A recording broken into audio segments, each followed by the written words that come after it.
I've got so many screens going on here. Hello and welcome. It's wonderful to see you all. This is the first live, and I'll be doing them monthly. So hello and welcome to Customer-Centric Growth, the CEO Guide to Driving Revenue in 2025. I am Janice B. Gordon, the Customer Growth Expert, founder of Scale Your Sales Framework and host of Scale Your Sales, which way is it, podcast. Today, in this fast-paced B2B landscape, focusing on customer outcomes isn't just about the competitive advantage. It's actually about the necessity. And we're going to be talking about the detail, all of that. And the real question is really, are you walking the talk? Is your organization, is your leaders from a customer-centric point of view? So I'd love to bring on my guest. Here we go. Let me change the screen here. Fantastic. Yes, I'm absolutely delighted to introduce someone who embodies walking the talk and embodies customer-centric growth. Randi-Sue Deckard, SVP of Growth at BESLER. We both share the award of the 2024 Sales Intel Top 100 and also 300 women making an impact in B2B sales. And we also met at Pavilion a couple of years ago, and I've been following Randi-Sue since then, and literally there certainly isn't a week that goes by that we don't comment on each other's posts, but it's probably several times in the week. So I'm absolutely delighted to have you on the first live of 2025. Thank you so much, Janice. It's good to be connected again from across the pond.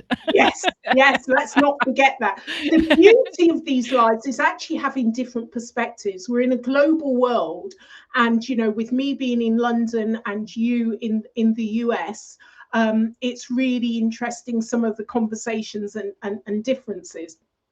So let me just start here by talking about my introduction into this whole subject, just to kind of set the contents and bed us all in. And it was way back, Randi-Sue, I know I don't look old enough, 1990s when I started in sales. And it was very much about hitting the numbers, and understanding customers was very much secondary to that. After my executive MBA, I recognized the limitations of traditional sales when I went into customer experience, working for a consultancy. And I just thought, oh my God, customers are your best innovators and creators. We're really missing something as salespeople. And I realized that the sales metrics, they shouldn't be ignored, but they're not necessarily the most important element. It should be the customer's perspective. And so from the 2010, I started to develop Scale Your Sales Framework, and it's evolved to combine a data-led insights into customer-centric sales and customer-centric strategies to drive sustainable growth and build productive sales teams. So you can see I've been with this for about 30 years now, kind of evolving from those initial insights of customer experience and the impact on sales. So I'm really keen on your perspective. What was your kind of like introduction into this whole area? Because you seem to be talking about this. I remember it from our very first meeting. Yeah, so I have a non-traditional background. Like, I didn't start out in sales. And so I think that the key thing for everyone to know is I came with a different perspective from the very beginning. And I have a clinical science background, and so I've always been data driven and curious what drives the ecosystem of whatever is happening, whether it's an experiment or the go-to market, ecosystem. And my first commercial role, I actually had more of a CX component to it. And that is what actually set me up for success for being a revenue and growth leader is because I was able to connect the dots in my first role of not only the external customer, but the internal customer, and how, if what's in your organization is not aligned, how that impacts the external customer and ultimately profitable, sustainable growth for your organization. That is a fantastic foundation, and it's such a shame that more people don't come through the customer route, and or having that perspective, because traditional sales is very much about from the inside out. Traditional sales all about push. I saw this research, and I thought this was quite interesting. In the whitespacestrategy.com, did some research, B2B growth strategy in 2025, and it states that 60% of business leaders identify growth as their primary focus. Yeah, well, that's kind of what you expect, and I would say only 60%. And while 64% prioritize organizational restructuring to build resilience. So I thought about this, and Randi-Sue, I'd like your perspective on whether you see customer-centric growth as a strategy for building resilience in the team and in the organization. 100%. And if I can just take everyone back to that dreaded C word, COVID, what happened if you were in business, right? And maybe weren't like a company like, Zoom. You had to rely on your customer base because it was harder to get a net new customer. So if you didn't already have a motion in place to retain and expand or get referrals from your existing customer base, like, you struggled.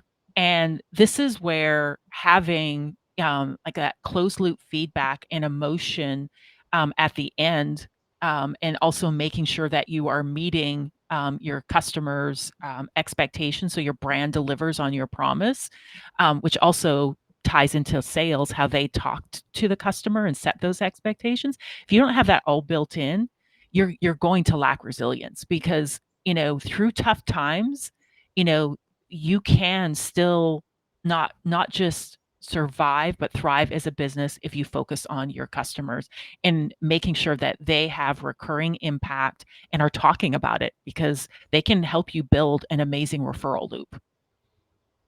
That's really interesting. So how do you make sure that you've got to have so much aligned within your organization to actually make sure that the customer interface is seamless and frictionless and you have all of those closed loops?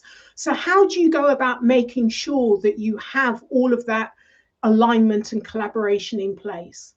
So it always starts with leadership, right? So it stops with leadership. It starts and stops with leadership because it has to come from the top down.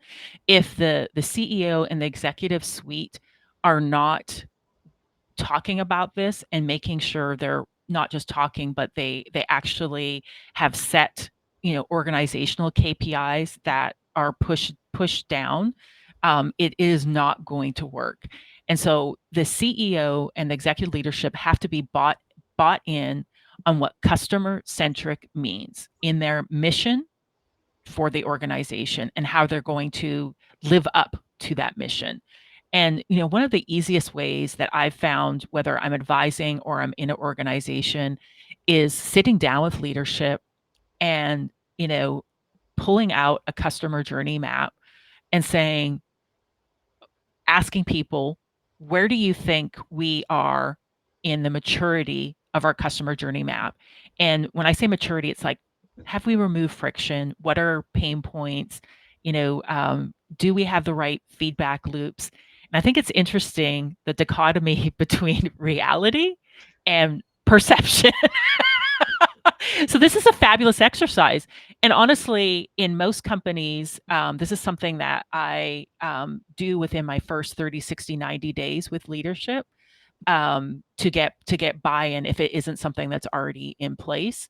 And what I find very interesting is is that typically I have some change management to do with leadership to make sure that they're aligned before we can roll it out to the organization. And it's interesting when you look at what's really happening to what's the perception of what's happening, but surely that also needs to be tied back so there's a clear understanding the impact on ROI. Mm-hmm. Because And that's what why they're measured by, isn't it? Right. And this is where data and, being a clinical scientist, being data driven, and I always ask for raw data first because, you know, once again, being a data scientist, a clinical scientist, I can create the story. You give me data, I can create any story. So I want the raw data. I don't want just like a dashboard. Give me the raw data, because I want to make sure what I'm looking at, I understand. And, using that data to tell the story, and I think is very powerful. I've been at companies and advised companies where, I've been able to demonstrate that, by implementing a really strong customer loop where you are looking at the customer experience to escalate and make sure adoption happens quicker so that time to value or customer realization value happens quicker. How they talk, not only those customers talk internally about and it increases adoption, which can not only help with retention but also expansion, but then also getting customers so excited that they refer. And I've had companies go from 0% referrals to 30% referrals in a year, and that sales cycles faster, those customers have a larger ACV, and it cost a heck of a lot less to acquire them. And honestly, it was just a refining what was already in place. And that is really, once again, my clinical science background, and that science background about experimenting and refining and iterating is one of the ways that I've been able to drive revenue profitably and efficiently, and see really strong growth very quickly in organizations. Yeah, I think it's really interesting. There's so many organizations that, I work with, and when I ask about their referral strategy, it isn't formalized. It's kind of ad hoc. And so, well, you're going to get an ad hoc results. So, I think your message of really follow the data and iterate, that's where you really get results. But it's also about having that kind of clear strategy of what are the levers you need to pull. When you pull them all and they're all aligned, it's going to ensure that your organization is moving to, because it's never a finite point because the customer's always evolving, but it's moving closer to the customer and towards a customer-centric ecosystem. So what else would you say in terms of leadership? Because you said it starts and ends with them. Leadership, where there may be some challenges or barriers, so that's why the implementation of the strategy falters. Yeah, so it's really important, like I said, that leadership is all on board and agrees that customer-centric, what it actually means. And the way that I like to define it in an organization is that being customer-centric means that we are focused on not just revenue, but customer outcomes. And the reason why that distinction is important is that um, everyone, if who's on, I'm sure could raise their hand, who's had what I call not the right customer that has actually cost the company, right?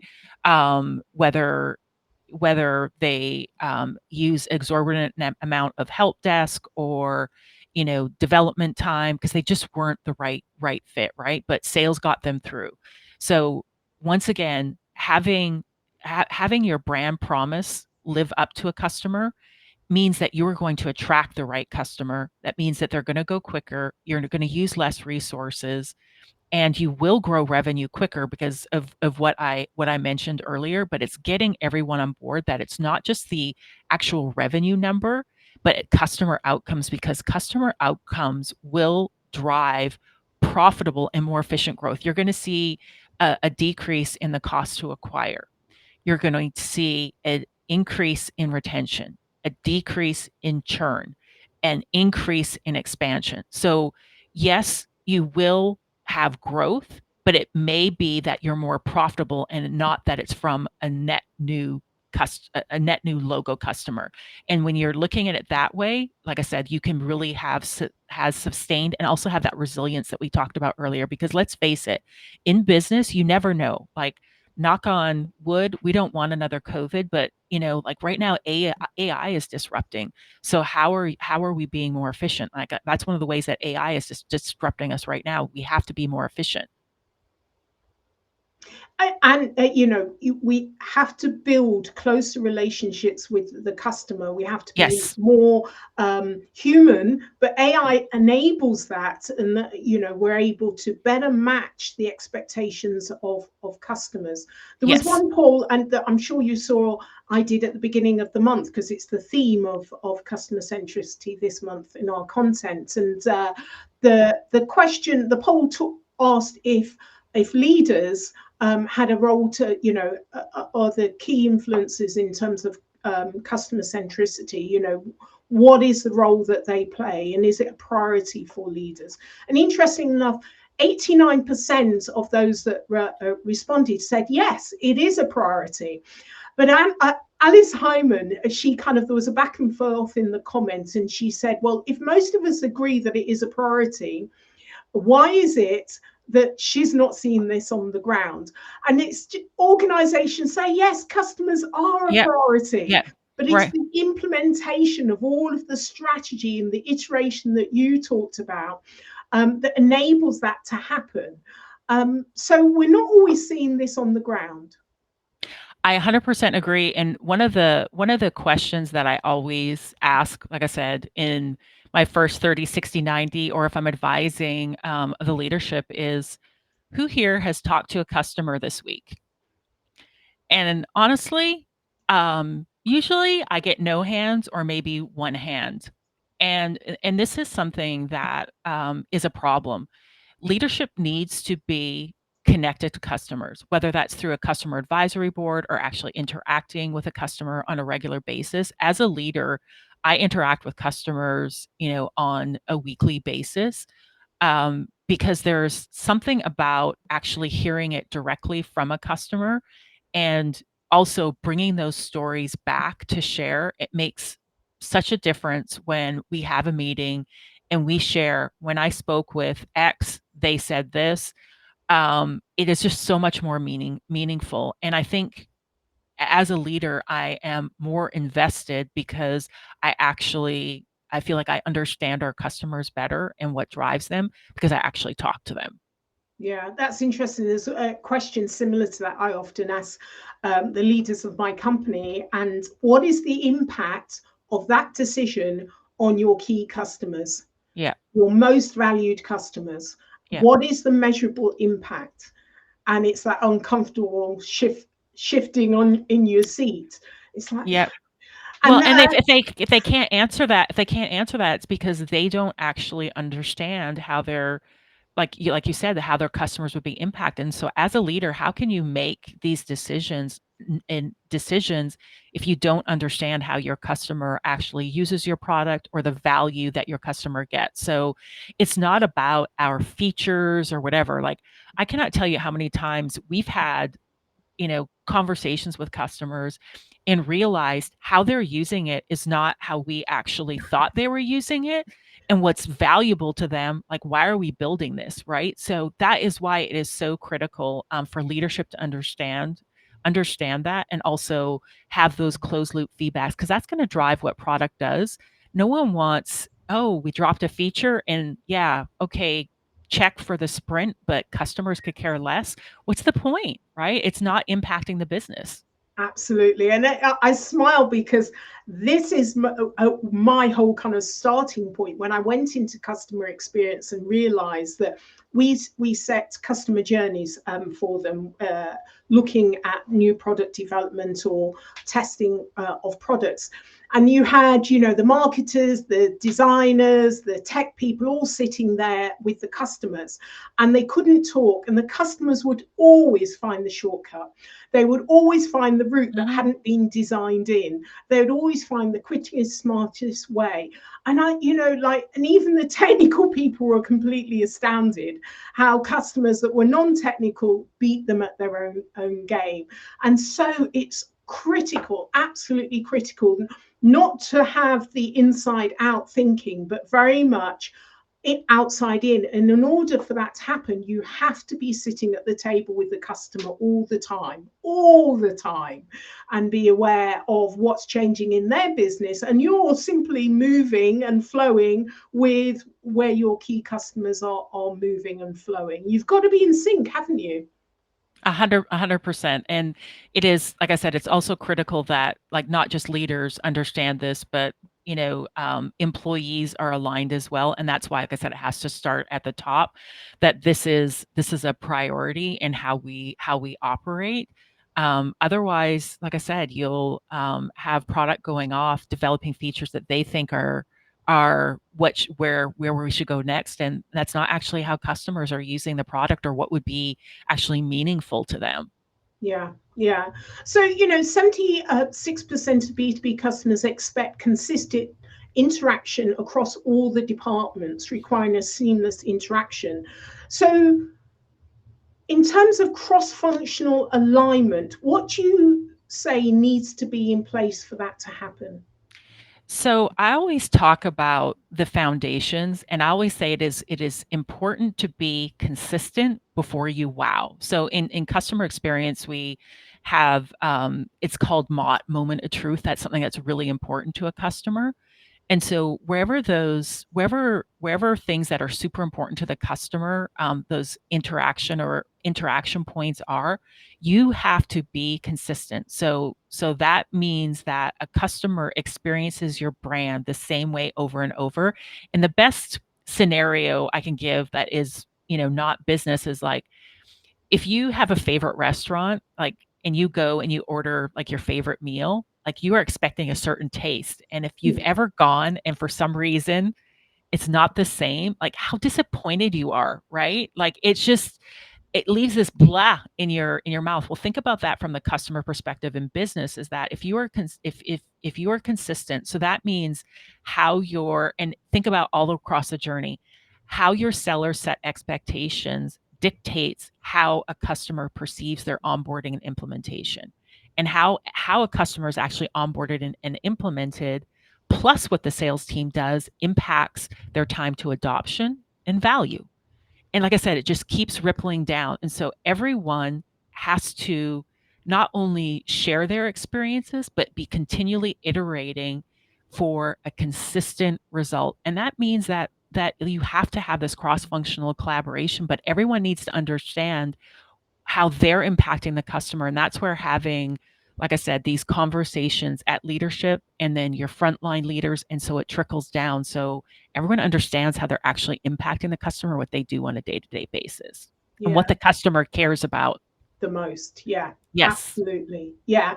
Completely agree with that. In terms of cross-functional teams, the planning sessions and alignment of teams around the customer journey that you talked about, from leadership going down, and also establishing the customer-driven goals and being really transparent about the metrics. So, let's talk about some of the metrics that you might use, because you've got the traditional, which is, we're looking for the customer lifetime value, but also you've got the value realization by the customer as well. So talk to me more about that.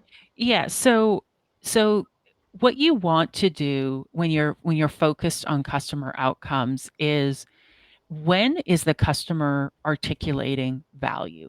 The quicker that you can do that means that you've increased adoption and increased the likelihood of retention, right? So those are predictive.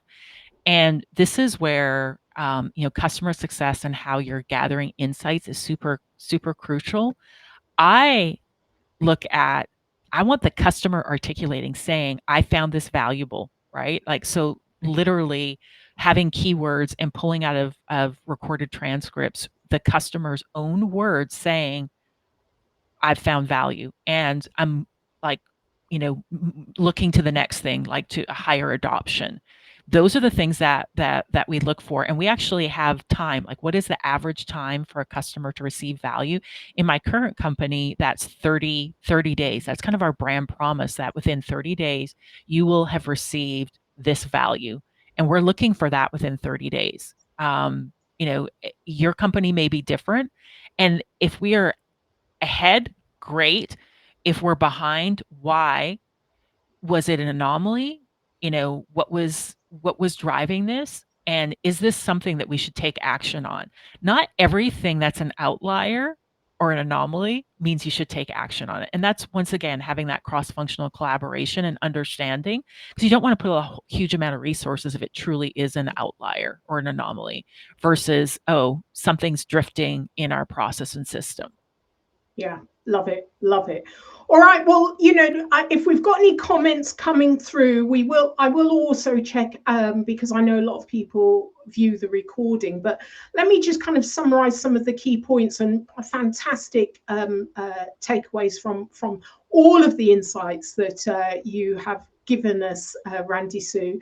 So you talked about moments that matter, but also focusing on the metrics that matter. And you've just discussed, customer lifetime value and VRC as well. And that's about the kind of like leading and lagging indicators.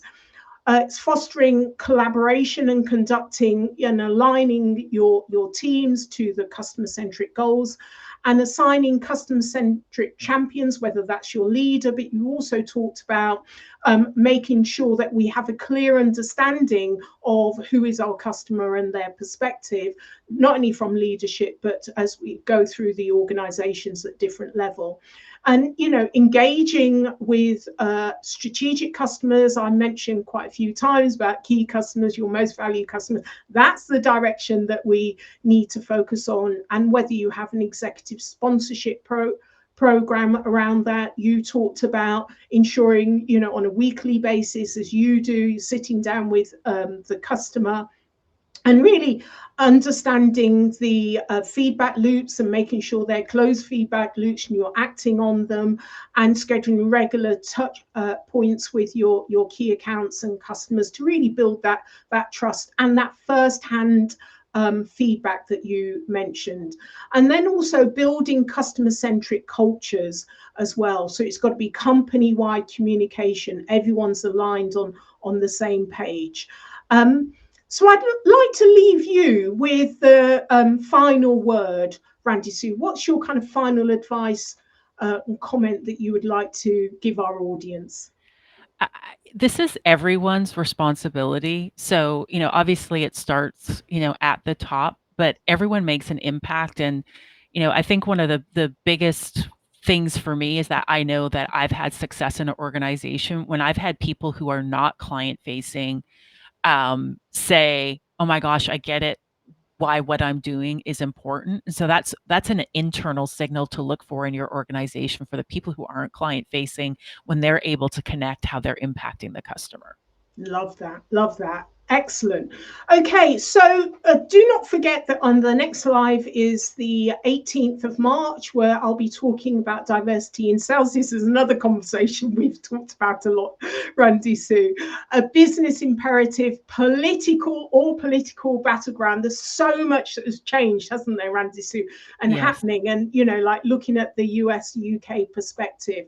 So in closing, I would say that the path to sustainable growth in 2025 is really clear. It's the customer-centric path. It's not just about strategy, but the real foundations for resilient businesses. So I'd love to thank you, Randi-Sue, for sharing all of your insights. And let's continue to walk the talk. I know you certainly do. This is something that you've led with for for many a year. But I didn't know your background to this, that customer experience was your starting point into sales. So it all makes sense. I think we may have just got a comment that's come in here.